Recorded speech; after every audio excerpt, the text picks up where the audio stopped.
ঘূর্ণিঝড় রিমাল আসার পর আজ প্রথম বন্দরে জাহাজ প্রবেশ।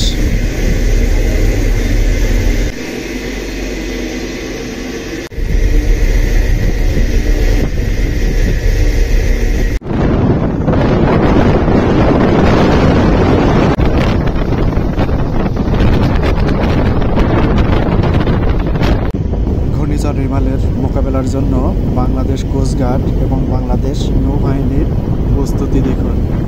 যেহেতু বাংলাদেশের বৃহত্তম সমুদ্র বন্দর, তাই একটা বাড়তি নিরাপত্তা প্রয়োজন বন্দরে ঘূর্ণিঝড়ের জন্য।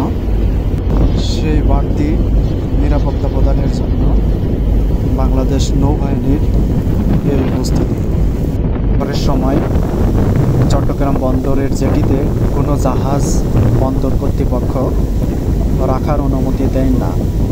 বন্দর জেটিতে যদি কোনো জাহাজ থাকে, সমস্ত জাহাজগুলোকে গভীর সমুদ্রে পাঠিয়ে দেওয়া হয়। বন্দরের জেটির ক্ষয়ক্ষতি থেকে রক্ষা পাওয়ার জন্য জাহাজগুলোকে সমুদ্রে মূলত পাঠিয়ে দেওয়া হয়। আর ঝড়ের সময় জাহাজগুলো গভীর সমুদ্রে অ্যাঙ্করে রাখা হয়। এতে জাহাজের ইনশাল্লাহ কোনো ক্ষয়ক্ষতি হয় না। তবুও যদি কোনো জাহাজ বিপদের সম্মুখীন হয়, সে সকল জাহাজগুলোকে তাৎক্ষণিক রক্ষা করার জন্য বাংলাদেশ কোস্টগার্ড এবং বাংলাদেশ নৌবাহিনীর জাহাজগুলো এভাবে প্রস্তুতি নিয়ে থাকে। তারই অংশ বিশেষ এখানে দেখা যাচ্ছে বাংলাদেশ কোস্টগার্ড এবং বাংলাদেশ নৌবাহিনীর জাহাজগুলোর।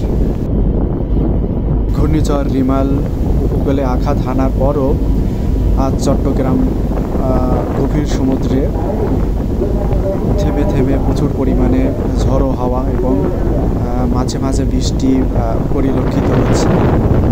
আবহাওয়া অধিদপ্তরের তথ্য মতে যেহেতু এখনও সমুদ্রের সিগন্যাল আছে, সেহেতু কিছু কিছু সময় দমকা হওয়া এবং বৃষ্টি হওয়ার সম্ভাবনা রয়ে গেছে।